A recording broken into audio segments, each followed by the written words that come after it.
Hi, எல்லோருக்கும் வணக்கம். இன்றைக்கி நம்ம பார்க்க போகிறது வந்து வெஜ் பிரியாணி. எண்ணெயை ஊற்றிருக்கேன். ஜஸ்ட் ஒரு கிளாஸ் அரிசி தான் போட்டிருக்கேன். பாருங்கள், எண்ணெய் காஞ்சிட்டு இருக்கு நல்லா.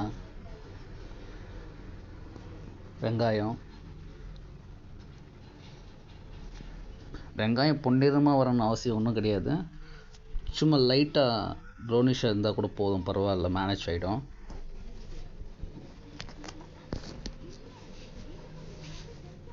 பட்டை, ஏலக்காய் எல்லாம் சும்மா ஒரு ரெண்டு பீஸ் தான் போட்டிருக்கேன் ஃப்ளேவருக்காக. இதுவும் நல்லா வதங்கணும், ஸ்மெல் வர்ற மாதிரி வதங்கணும். அது நல்லா வதங்கிச்சா அந்த டேஸ்ட் நல்லா இருக்கும்.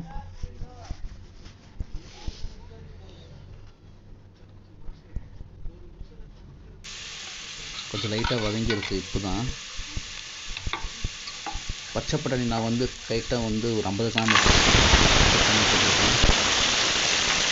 பச்சை பட்டாணி நம்ம எண்ணெயில் வதங்கினா தான் டேஸ்ட் நல்லா வரும். இப்போ வந்து அது மசாலா வச்சுருக்கேன். அதுக்கு தேவையான மசாலா கொத்தமல்லி, புதினா,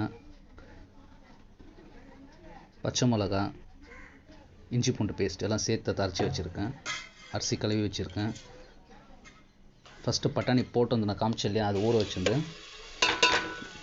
மசாலா ஊற்றின பேருக்கு இப்படி வந்திருக்கு. இது கொஞ்சம் நல்லா ஒரு 5 நிமிஷம் இல்லை, 3 நிமிஷம் ஆனால் மீடியம் ஃப்ளேமில் நல்லா வேகணும். தயிர் கொஞ்சம் ஊற்றிருக்கேன். ஜஸ்ட் ஒரு 50 கிராம் தான் தயிர். ஏன்னா ஒரு கிளாஸ் அரிசி தான் வச்சுருக்கிறதுனால 50 கிராம் தான் ஊற்றிருக்கேன். இப்போ நல்லா கொதித்து வந்து சைடெல்லாம் எண்ணெய் விட்டுருக்கு. மசாலா நல்லா வந்திருக்கு. வாசனை நல்லா கும்பன்னு வந்துருக்குது. ஸ்மெல் சூப்பராக இருக்குது. வெஜ் பிரியாணின்றதுனால வந்து நான் கொஞ்சம் கேரட்டு, பீன்ஸு போட்டிருக்கேன். தக்காளி வந்து ஜஸ்ட் ஒரு 2 தக்காளி தான் போட்டிருக்கேன். அப்படியே பெருசு பெருசாக கட் பண்ணி போட்டிருக்கேன். அது பெரிய தக்காளி. இது ஒரு கிளாஸ் அரிசிக்கு 2 கிளாஸ் தண்ணி வச்சுருக்கேன். கொதிக்காக்க வெயிட்டிங்கு. இப்போ உப்பெல்லாம் சரி பார்த்துக்கினேன்.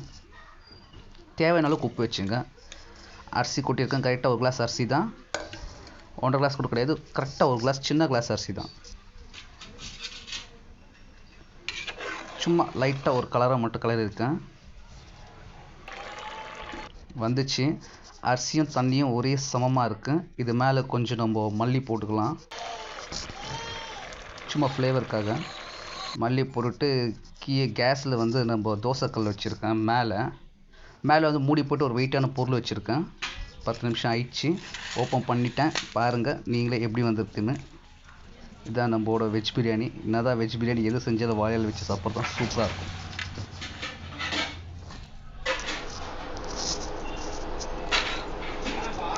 கூட வந்து கீரைக்காய் பச்சடி வச்சுருக்கேன். நீங்களே இது போல் சாப்பிட்டு பாருங்கள், அல்டிமேட்டாக இருக்கும். ஒரு வாட்டி ட்ரை பண்ணி பாருங்கள். லஞ்ச் பாக்ஸு, காலையில் டிஃபனுக்கெல்லாம் சூப்பராக இருக்கும். பெங்களூர் இதுதான் ஃபேமஸ்ஸு.